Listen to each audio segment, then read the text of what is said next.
నమస్తే, welcome to reflection news. నేను సిరి. పాకిస్తాన్లోని సింధ్ ప్రాంతం విషయంలో రక్షణ శాఖ మంత్రి రాజ్నాథ్ సింగ్ కీలక వ్యాఖ్యలు చేశారు. ఈ ప్రాంతం నేడు భారత్తో భాగం కాకపోయినా ఇక్కడి నాగరిక వారసత్వంతో ఇప్పటికీ ముడిపడి ఉందన్నారు. సరిహద్దులు మారవచ్చని 1947లో దేశ విభజన అనంతరం పాక్లో భాగమైన సింధ్ భవిష్యత్తులో తిరిగి భారత్లో కలవచ్చని వ్యాఖ్యానించారు. ఢిల్లీలో సింధ్ సమాజం కార్యక్రమంలో ఆయన ఈ మేరకు ప్రసంగించారు.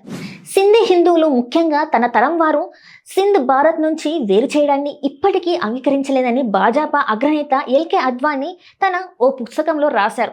కేవలం సింధ్లోనే కాదు, భారత వ్యాప్తంగా హిందువులు సింధ్ నదిని పవిత్రంగా భావించేవారు. నేడు ఆ ప్రాంతం భారత్ భాగం కాకపోవచ్చు, కానీ నాగరికత ప్రకారం ఎల్లప్పుడూ మన దేశంలో భాగంగా ఉంటుంది. ఇక భూమి విషయంకొస్తే సరిహద్దులు మారొచ్చు. ఎవరికి తెలుసు, భవిష్యత్తులో సింధు మళ్ళీ మన దేశంలో కలవచ్చు.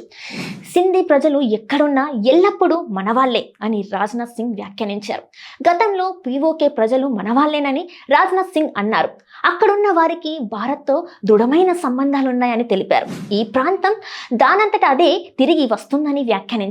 పీఓకే వాసులు భారత్తో కలిసేందుకు ముందుకు రావాలని కూడా ఓ సందర్భంలో పిలుపునిచ్చారు. పాకిస్తాన్ మాదిరి తాము వారిని విదేశీల్లా కాకుండా సొంత మనుషుల్లా పరిగణిస్తామని తెలిపారు.